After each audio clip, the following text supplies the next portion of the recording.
Oke, kita lanjut lagi.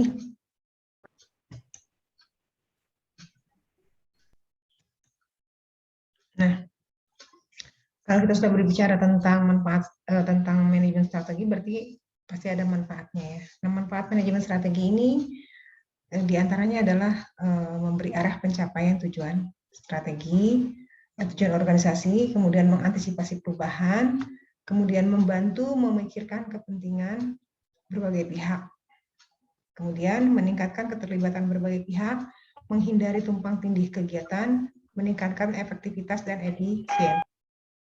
Nah, apakah benar manajemen strategi itu memberikan manfaatnya? Salah satunya adalah memberi arah pencapaian tujuan organisasi. Menurut pendapat kalian bagaimana? Oh, benar, Bu. Benarnya seperti apa? Kayak kan dari manajemen strateginya itu kan udah memiliki pengertian, salah satu itu kayak mengelola dan menyusun rencana. Nah, pasti kan kalau kita menyusun rencana kan sudah memikirkan kayak dari sumber dayanya, terus Ya, untuk kita target pendanaan misalnya, terus ya, kayak untuk gimana ya? Kurang lebih mah kayak gitu, Bu, ya. dari sumber dana gitu-gitu. Ibu paham maksud kamu. Oke, benar. Berarti memang tadi kan manfaat manajemen strategi ini adalah salah satunya memberi arah pencapaian tujuan organisasi. Nah, kalau misalnya kita punya usaha tapi kita tidak membuat strategi, kita nggak tahu nih tujuan organisasi ini untuk apa sih gitu ya. Tujuan usaha ini untuk apa? Apakah untuk mencapai profit atau hanya untuk menghabiskan uang misalnya gitu ya.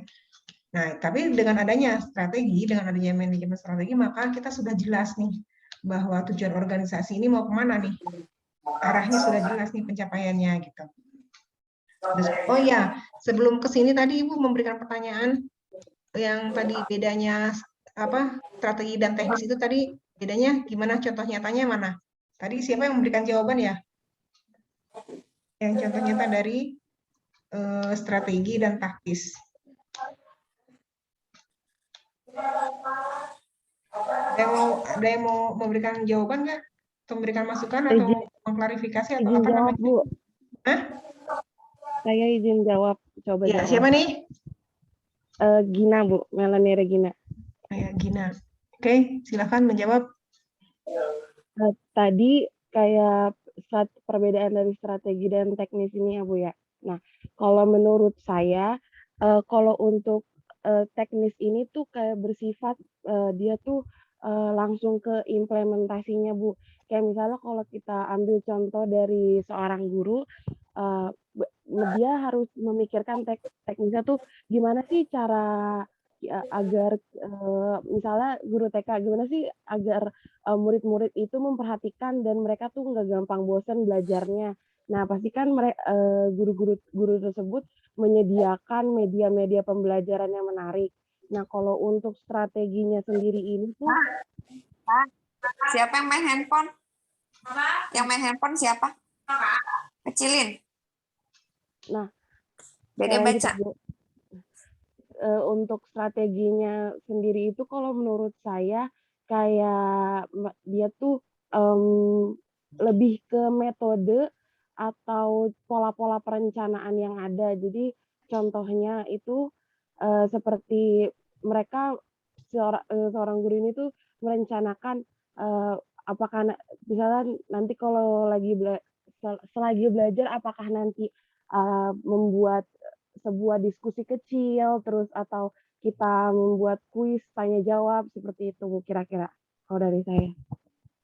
Ada yang lain yang akan memberikan tambahan atau pengertian yang lain, maksudnya ya contoh yang lain lah.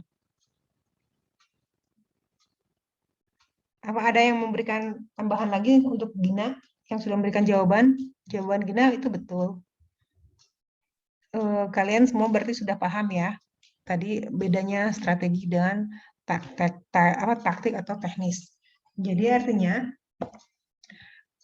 tadi dikatakan bahwa strategi ini bersifat jangka panjang, sedangkan teknis ini bersifat jangka pendek. Artinya kalau kita mempunyai strategi ini berarti berlaku untuk misalnya nih contohnya ya, contoh yang tadi dikatakan adalah bidang pendidikan. Contohnya jangan jauh-jauh lah, strategi dari S1 Kesmas misalnya, atau strategi dari Stik Immanuel sendiri. Itu dia mempunyai strategi atau tujuan jangka panjangnya itu adalah untuk mencapai tujuannya sampai tahun berapa, misalnya gitu ya. Kalian ada yang tahu nggak visi Stik Immanuel? Atau kalau enggak visi dari S1 Kesmas?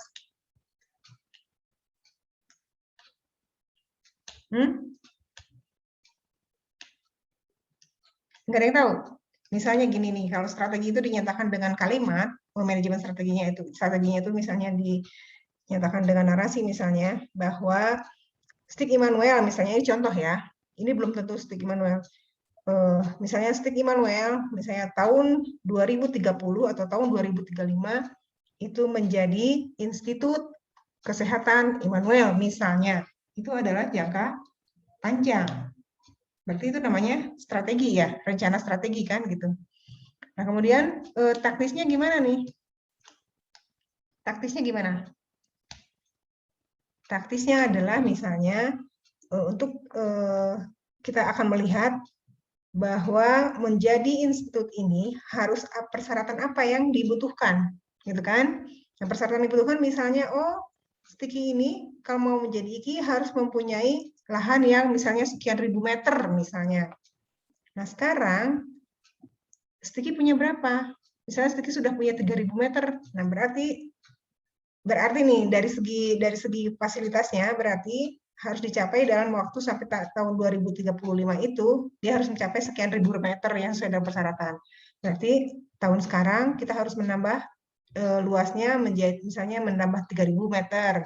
Tahun depannya lagi menambah lagi 3.000 meter. Itu adalah namanya teknisnya ya, taktisnya ya. Jadi jangka pendeknya dia harus mencapai sekian ribu meter ini dalam beberapa waktu, gitu ya.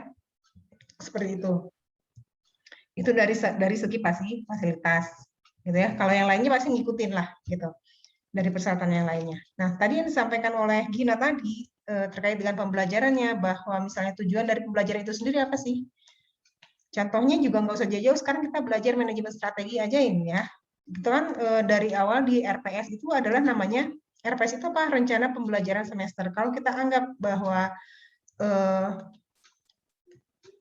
strategi dari manajemen dari S1 Kesmas ini salah satunya adalah apa capaiannya, visinya dari S1 Kesmas itu misalnya contohnya adalah S1 Kesmas ini menjadikan menghasilkan lulusan yang kompeten, misalnya yang kompeten yang berdaya guna, pokoknya seperti itulah ya. Nah kemudian itu adalah strateginya kan, tujuan jangka panjangnya adalah itu. Nah sekarang taktisnya atau teknisnya itu adalah di breakdown ke dalam mata kuliahnya, ke dalam mata kuliah di setiap semesternya. Nah, itu namanya teknisnya atau taktisnya gitu. Sehingga ketika pada tahun kelima, misalkan ini misalnya kan 10 semester misalnya atau 8 semester. Nah, di tahun ke-8 atau di semester ke-8 atau di tahun ke-4, mahasiswa S1 Kesmas ini akan menjadi lulusan yang kompeten sesuai dengan ini gitu misalnya, sesuai dengan visinya itu. Nah, itu dijalankannya adalah taktisnya itu adalah dengan rencana pembelajaran semester ini. Seperti itu. Itu contohnya yang paling gampang ya. Bisa dipahami ya? Halo? Bisa, Bu. Ada yang kurang nggak yang Bisa, Bu. Bisa ya? Bisa, Bu. Nah, Bisa, sekarang Bu. itu di Jelas, dalam Bu. dunia pendidikan. Nah, sekarang kalau dalam dunia bisnis seperti apa nih? Di dalam dunia bisnis misalnya, ini kan kita kan tadi belajarnya rencana strategi untuk usaha ya. Gimana nih? Contohnya nih dengan menggunakan analisa SWOT nih, rencana strateginya misalnya perusahaan akan mencapai profit pada 5 tahun mendatang itu sebesar 70% misalnya. Contohnya ya misalnya. Nah, bagaimana nih jangka pendeknya? Berarti tahun pertama dia harus mendapatkan keuntungan sebesar 15%. Tahun kedua, dia harus mencapai profit sebanyak 30% misalnya. sehingga di tahun kelima dia sudah mencapai 70% keuntungannya. Nah, itu adalah taktisnya, gitu. Itu yang contoh yang paling gampang ya. Oke, kita bisa lanjut ya. Sudah mengerti semua ya? Oke, kita lanjut. Tadi ya, nah ini manfaat manajemen strategi selanjutnya. Itu memberi arah pencapaian tujuan organisasi itu sudah disampaikan tadi dan sudah dipahami. Kemudian yang kedua, manfaatnya adalah mengantisipasi perubahan. Kalau mengantisipasi perubahan maksudnya gimana nih? Halo?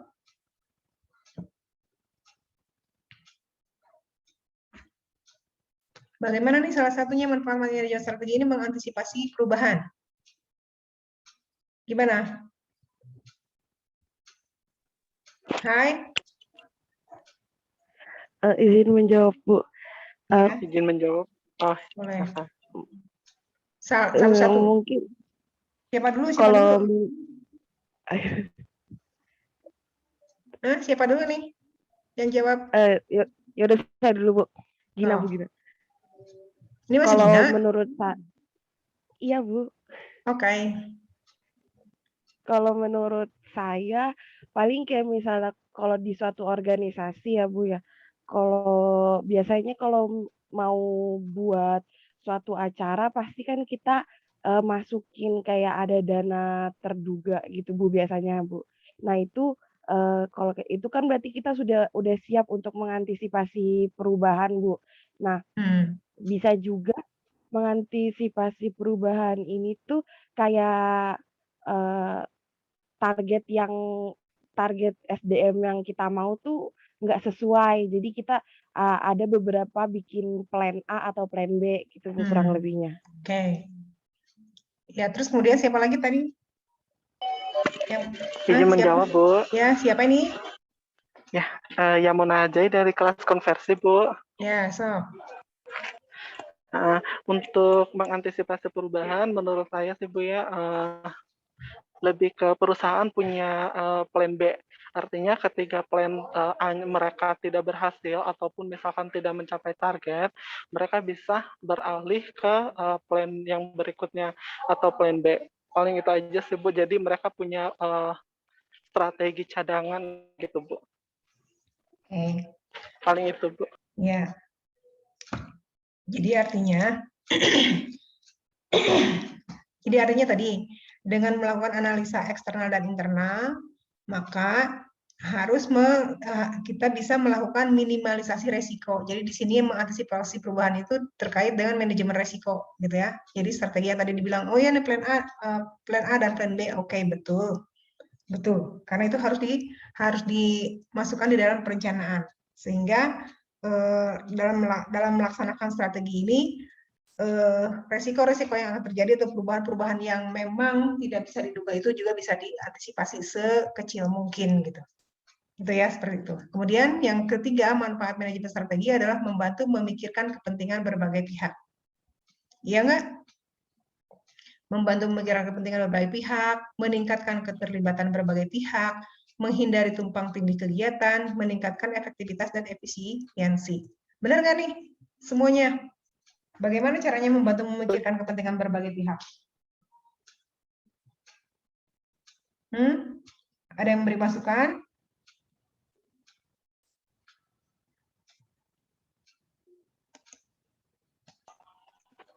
Ini banyak banget ya ininya.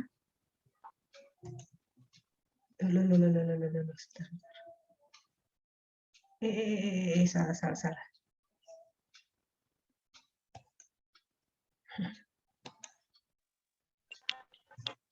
Oh, malah ketutup sebentar ya. Menjawab, Bu. Iya, boleh.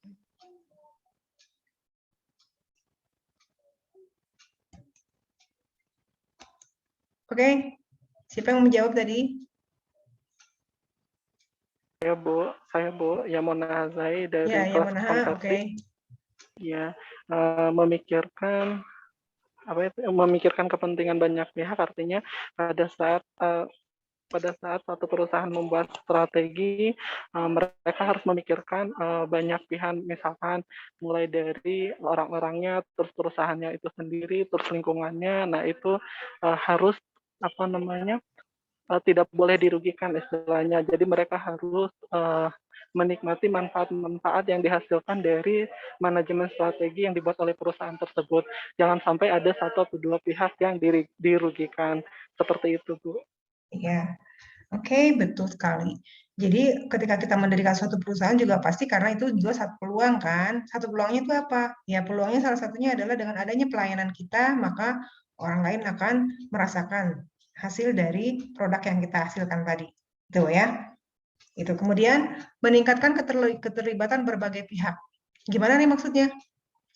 Otomatis ya, kalau misalkan yang namanya manajemen itu tidak bisa dilakukan, setiap aktivitas itu tidak bisa dilakukan dari awal sampai akhir seorang diri. Pasti akan melibatkan orang banyak. Yang namanya manajemen itu kan juga adalah sekelompok orang-orang dengan tujuan yang sama ya untuk melaksanakan kegiatan sesuai dengan untuk mencapai tujuan yang sama. Oleh karena itu pasti akan meningkatkan keterlibatan berbagai pihak, gitu ya, baik pihak internal maupun eksternal, gitu. Kemudian yang selanjutnya adalah menghindari tumpang tindih kegiatan. Ini udah jelas banget ya, menghindari tumpang tindih kegiatan ini karena tadi dari arah manajemennya sendiri itu ada perencanaan, ada pengorganisasian, gitu ya, ada implementasi dan ada pengawasan. Nah, terkait dengan tumpang tindih kegiatan ini, kalau di dalam manajemen ini ada pengorganisasian, maka itu adalah untuk menghindari tumpang tindih kegiatan tadi. Jadi dengan adanya pengorganisasian, dia akan memilah-milah orang sesuai dengan kompetensinya, gitu ya. Dengan adanya pengorganisasian, ini akan dibuat struktur organisasi yang memungkinkan setiap orang-orang itu mendapatkan pekerjaan sesuai dengan kompetensinya. Jadi tidak satu orang mengerjakan dua hal gitu ya, yang tidak sesuai dengan kompetensinya. Jadi tidak akan tumpang tindih kegiatannya gitu, karena disesuaikan dengan struktur organisasi tadi. Itu ya. Manfaat selanjutnya dari manajemen strategi adalah meningkatkan efektivitas dan efisiensi. Nah, terkait dengan efektivitas dan efisiensi, kalian sudah mengerti kan apa yang dimaksud dengan efektivitas dan efisiensi? Sudah mengerti apa yang dimaksud dengan efektivitas dan apa yang dimaksud dengan efisiensi?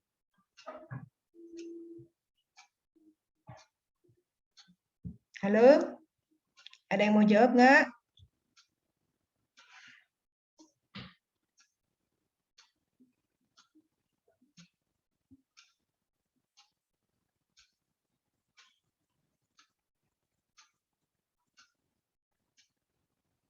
Halo?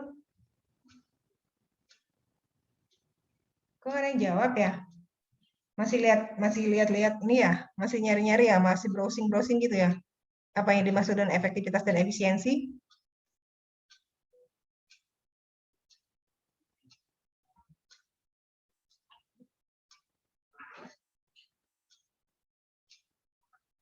Halo? Gak ada yang jawab nih? Halo, izin jawab, Bu. Ya, dari tadi ini terus ya? Ya, mohon Bu, dari kelas konversi. Iya, yang lain nggak ada yang mau membantu nih. Nanti penilaiannya lebih ke ini loh, lebih ke ya siapa namanya ya mau ya? Ya, Mona Hazai, Bu. Jadi semua nilainya nanti yang gedenya cuma yang Mona, yang lain cuma diem doang. Gak apa-apa silakan ya mau. Panggilannya siapa? Yamon panggilannya? Yamon, Bu, Yamon. Ya, oke, Yamon silakan. Boleh. Kalau untuk efektivitas itu sesuatu kejadian yang memiliki efek atau akibat terhadap suatu kegiatan atau pekerjaan yang sudah dilakukan. Kalau efisiensi itu adalah melakukan suatu kegiatan secara tepat waktu. Seperti itu, Bu.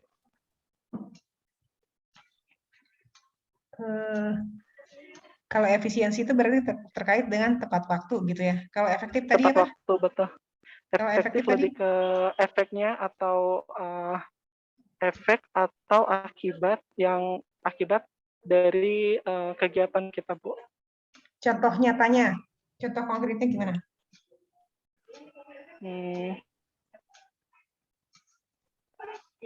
Contoh konkretnya supaya teman-teman kamu pada ngerti, pada paham.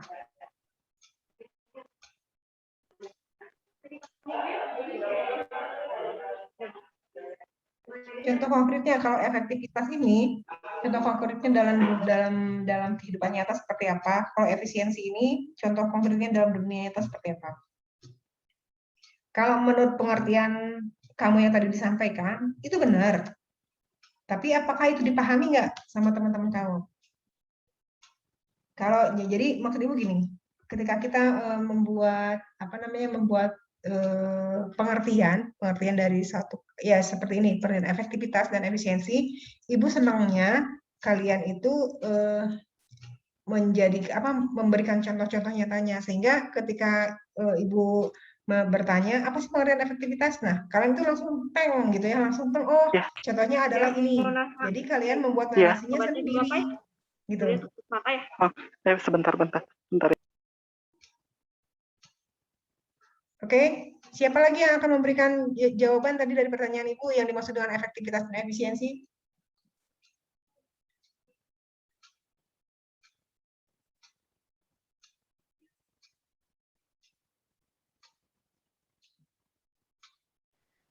Saya Bu mau menjawab. Siapa Coba nih? menjawab. Gina Bu. Gina sama yang Monaha, yang lain nggak akan ada yang menjawab ini kan? Nggak apa-apa, silakan Gina. Iya, nanti setelah Gina ya. Setelah Gina. Ya, Bu. Oke. Gimana Gina? Kalau menurut saya mungkin efektivitas itu lebih kayak ke tujuannya kali ya Bu ya.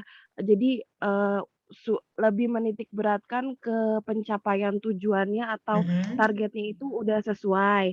Nah, terus kalau efisiensi ini tuh lebih tadi benar sama kata Kang Yamon berhubungan dengan waktu. Jadi kayak contohnya tuh kita mengerjakan sesuatu itu sesuai dengan yang sudah kita tetapkan gitu Bu. Jadinya semuanya tepat waktu. Nah, untuk contoh dari efektivitas ini tuh kayak lebih ke gimana ya? Kita kan udah membuat suatu tujuan. Jadi kalau misalnya tujuannya sudah sesuai dengan apa yang diharapkan, ya itu udah termasuk efektivitas kayak gitu. Terus kalau efisiensi itu pasti berhubungan dengan efektivitas. Kalau misalnya tujuannya sudah sesuai dan sesuai target gitu, pasti kan untuk waktunya itu juga sudah tepat waktu gitu Bu, kurang lebihnya. Iya, tadi setelah Gina yang mau jawab tadi siapa? Saya Ibu Bu Kampung izin ya. menjawab. Siapa? Ya, saya izin. Ya, Putri Bu. Oke, Putri. Saya izin menjawab Bu. Ya, Izin coba menjawab. Kalau contoh efisien dan aktivitas itu adalah guna mengetahui implementasi efisiensi dan aktivitas di sekolah, keluarga, dan masyarakat.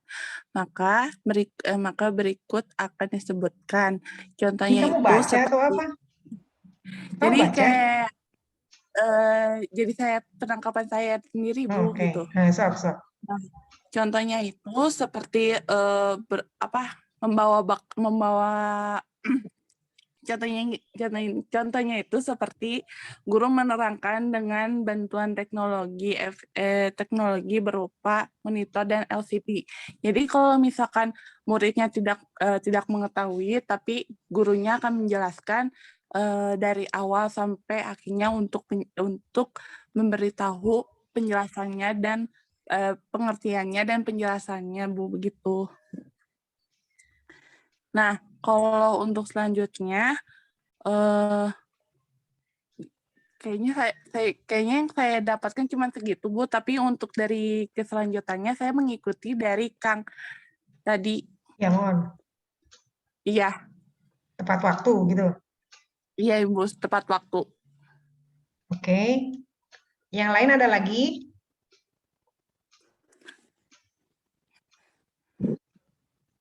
Yang lain ada lagi nggak? Kalau kalau nggak ada, ya. Jadi Ibu simpulkan semua pendapat kalian itu sebenarnya tidak ada yang salah, gitu ya. Tidak ada yang salah, semuanya benar, tetapi kurang apa? Ya kurang polesan lah, bukan kurang tepat ya, kurang polesan gitu. Jadi sebenarnya kalau kalian dulu pernah belajar manajemennya, gitu ya, manajemen nih tanpa strategi nih. Kalian pernah kan belajar manajemen kan? Ada seorang ahli manajemen yang mengatakan bahwa efektivitas ini adalah apa? Efisiensi ini adalah apa? Nah, menurut Peter Drucker, tahu ya kalian Peter Drucker ya, salah satu ahli manajemen, itu mengatakan bahwa efektivitas itu adalah mengerjakan pekerjaan yang benar. Gitu. Kalau efisiensi itu mengerjakan pekerjaan dengan benar. Sama nggak? Yang Ibu katakan barusan sama nggak? Sama, Halo? Bu. Hah? Sama, nggak? Bu. Sama, Bu. Jadi Sama. mengerjakan pekerjaan yang benar dengan mengerjakan pekerjaan dengan benar itu sama? Beda, Bu. Nah, Beda, Bu. Beda, Bu. nah, Ibu boleh diulang, Bu? apa? Efektivitas dan efisiensi pengertiannya menurut Peter Drucker, ya ahli manajemen, itu mengatakan bahwa efektivitas itu adalah mengerjakan pekerjaan yang benar. Doing the right thing. Mengerjakan pekerjaan yang benar. Gitu kan? Kalau efisiensi adalah doing the right thing. Mengerjakan pekerjaan dengan benar. Jadi bedanya apa nih? Kenapa?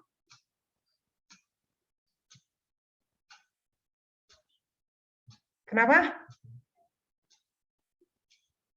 Kok jadi menghilang suaranya? Kenapa tadi? Ntar ini ada chat apa sih? Oh, oke. Ya. Jadi apa tadi? Yang mau ditanyakan tadi apa? Ibu tadi sudah sampaikan efektivitas dan efisiensi. Jadi menurut Peter Drucker, efektivitas ini adalah mengerjakan pekerjaan yang benar. Efisiensi ini mengerjakan pekerjaan dengan benar. Jadi yang benar dengan benar itu beda kan? Nah, contohnya, contoh konkret nih yang paling gampang. Seperti ini. Suatu saat, Yamon ini, Ibu mau tanya, Yamon sekarang tinggal di mana? Oh, lagi melakukan Izin, Bu, pelayanan ya? sekarang tinggal di daerah Kopo, Bu. Daerah Koponya sebelah mana? Sukamenak Indah. Sukamenak Indah. Emang orang sana ya? Orang Sukamenak Indah? Aslinya Sumatera Utara, Bu. Nias. Cuma Sumatera Utara biasanya sambil kerja di orang Santosa Batak. Kopo. Iya, saya orang Nias, Bu. Oh, orang Nias. Oke, nah sekarang contoh paling gampang. Iya. Ceritanya, Ibu nggak tahu nih daerah Nias itu kayak gimana, tapi anggaplah bahwa daerah Nias itu seperti misalnya daerah pedalaman, misalnya. Ini contoh aja ya. Nah, Yamon berencana akan membuat perusahaan telepon seluler di daerah sana. Tapi kalau Nias mah Ibu nggak tahu ya, udah aja anggaplah misalnya mau di daerah Baduy lah, ya di daerah Banten. Ada daerah Baduy namanya ya.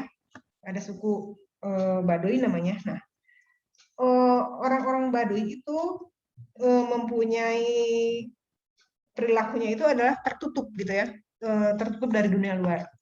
Yang mereka utamakan kebutuhan sandang pangan papan.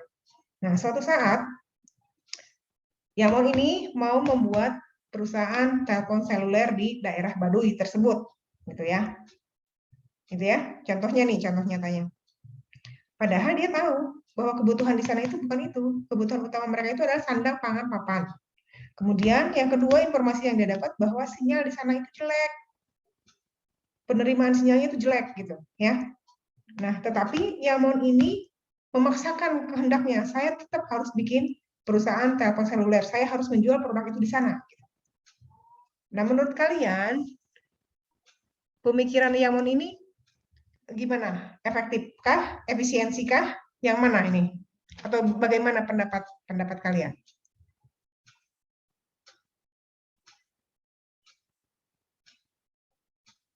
Siapa yang memberikan pendapat? Ini nanti kalau misalnya mati, ini lagi ya, masuk lagi ya, seperti tadi ya.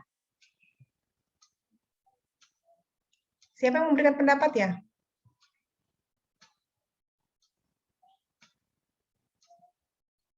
Halo, siapa yang memberikan pendapat? Saya, Bu. Oke, Yamon lagi, Izin, Bu. silakan. Bagaimana? Ya, menurut saya kurang efektif dan kurang efisien, Ibu.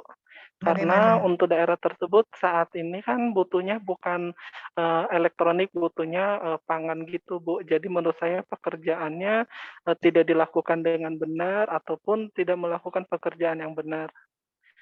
Seperti itu, Bu.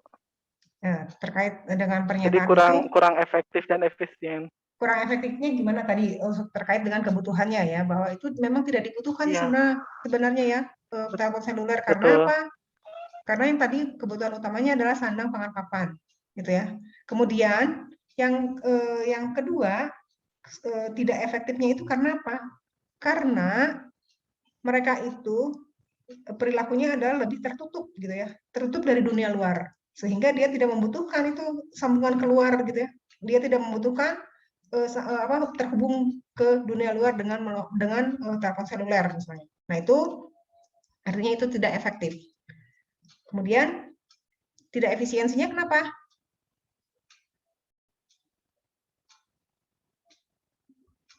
Tidak efisiensinya gimana? Tidak efisiensinya karena melakukan pekerjaannya dengan tidak benar, artinya dia membuat strategi yang untuk target pasarnya sendiri itu tidak sesuai, Bu. Seperti itu. Tadi kamu katakan bahwa efisiensi ini adalah pekerjaan yang dilakukan secara tepat waktu, gitu kan? Benar kan? Nah, terkait dengan usaha kamu ini, bagaimana kaitannya dengan efisiensi? Ya, jadi dia melakukan pekerjaannya tidak tepat waktu, artinya untuk timing dia merencanakan atau melakukan strategi tersebut itu tidak sesuai dengan waktu yang dengan keadaan yang di sana, di mana sekarang orang-orang di sana lebih membutuhkan pangan sandang yang seperti itu dibanding dengan melakukan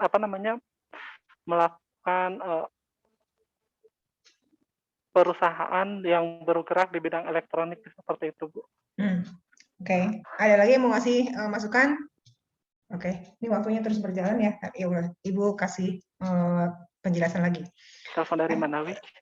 Terkait dengan usaha yang tadi dilakukan oleh Yamon, efektif dan efisien. Sebenarnya tadi kan kalau efektivitas itu adalah melakukan pekerjaan yang benar, gitu kan? Nah, menurut kalian apa pekerjaan Yamon menjual seluler itu salah? Enggak kan? Enggak ada yang mengatakan bahwa itu salah. Benar, itu benar. Kalau kamu menjual seluler, enggak ada yang menyalahkan, gitu kan? Berarti itu efektif sebenarnya kan? Benar nggak?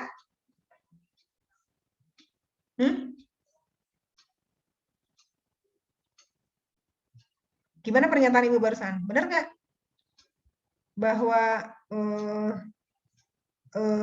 efektivitas itu adalah melakukan pekerjaan yang benar.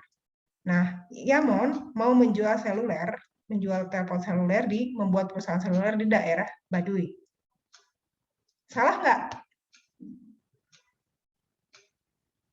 Enggak, Bu, enggak salah. Berarti efektif nggak? Efektif nggak? Enggak efektif. Kenapa nggak efektif? Kan tadi katanya melakukan pekerjaan yang benar.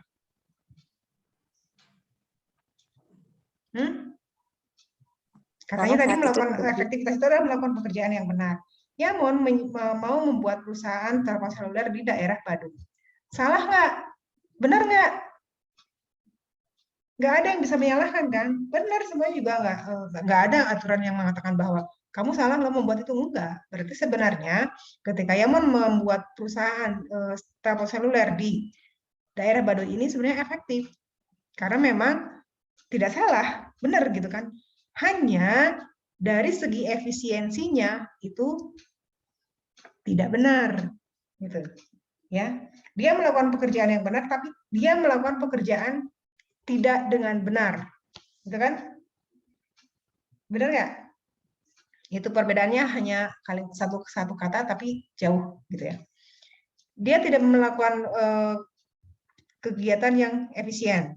Kenapa? Yang pertama tadi, kalau dia tahu kebutuhannya adalah kebutuhan sandang pangan papan, gitu ya. Kalau dia kekeh memaksakan mau menjual telepon seluler di sana, berarti dia harus mengeluarkan modal yang sangat banyak. Ya. Tetapi pengembaliannya belum tentu kembali. Gitu. Yang kedua, tadi dia juga tahu bahwa informasi yang didapat bahwa sinyal di daerah tersebut adalah jelek, gitu ya. Kalau dia kekeh memaksakan, itu penerimaannya akan jelek juga kan. Nah, artinya kalau dia kekeh memaksakan di situ akan membuat perusahaan seluler, berarti dia harus mendirikan tower, gitu kan. Nah, kalau mendirikan tower di sana supaya nanti sinyalnya jadi bagus, penerimaan jadi bagus, berapa biaya yang harus dikeluarkan? Gitu. Nah, jadi kalau efisiensi itu dikaitkan dengan hasil. Bukan hanya dengan waktu tapi dengan dana gitu. Jadi rasionya adalah antara output dan input. Gitu, antara keluaran yang akan terjadi dengan biaya yang sudah dikeluarkan. Gitu. Berarti kan sebenarnya kalau kekeh memaksakan di sana berarti kan benar-benar tidak efisien kan? Itu ya salah satu contohnya. Bisa dipahami nggak?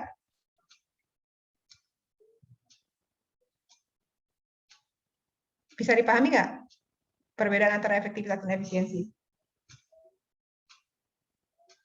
Bisa ya? Oke, kalau tidak ada yang menjawab berarti Ibu anggap paham. Nah, sekarang ini adalah tahapan manajemen strategi. Kalau kita sudah tahu manfaatnya, kita sudah tahu pengertiannya, maka kita akan lihat bagaimana tahapan manajemen strategi ini. Nah, penerapan manajemen strategi dalam manajemen perusahaan ini melewati beberapa tahapan. Nah, hal ini sesuai dengan perkembangan dan pemahaman perusahaan akan pentingnya penerapan manajemen strategis. Nah, tahapan-tahapan manajemen strategis adalah sebagai berikut. Nih, ada anggaran, perencanaan jangka panjang, perencanaan strategik, dan manajemen strategik. Ini tahapan-tahapannya nanti kita akan bahas satu persatu. Nah, kemudian dari tahapan-tahapan itu juga nanti akan ada yang namanya tingkatan strategi di dalam perusahaan. Sebentar ya, Ibu lihat dulu ini banyak ininya ya, banyak. Berapa slide lagi nih tadi? Slide-nya masih banyak, tapi waktunya udah mau habis ya.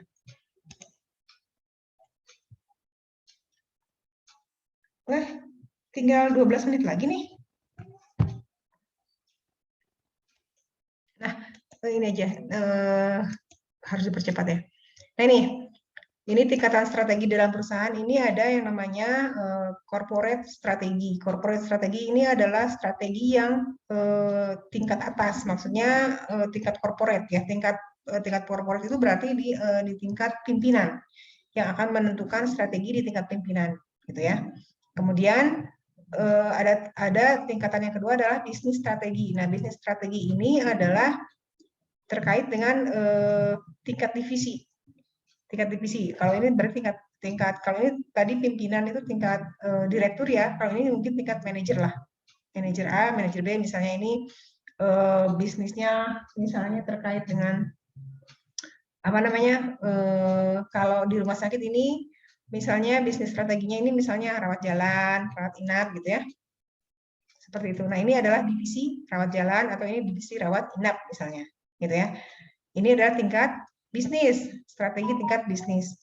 Kemudian yang ketiga adalah strategi tingkat fungsional. Nah, strategi tingkat fungsional ini adalah terkait dengan fungsi-fungsi yang ada di dalamnya. Ada fungsi R&D-nya, ada fungsi SDM-nya, ada fungsi keuangannya, ada produksi, pemasaran, dan penjualan. Gitu. Nah, ini adalah tingkatan strategi di dalam perusahaan. Nah, Ibu ingin menjelaskan semuanya, tetapi ini waktunya mepet banget ya. Nanti aja lah, nanti kita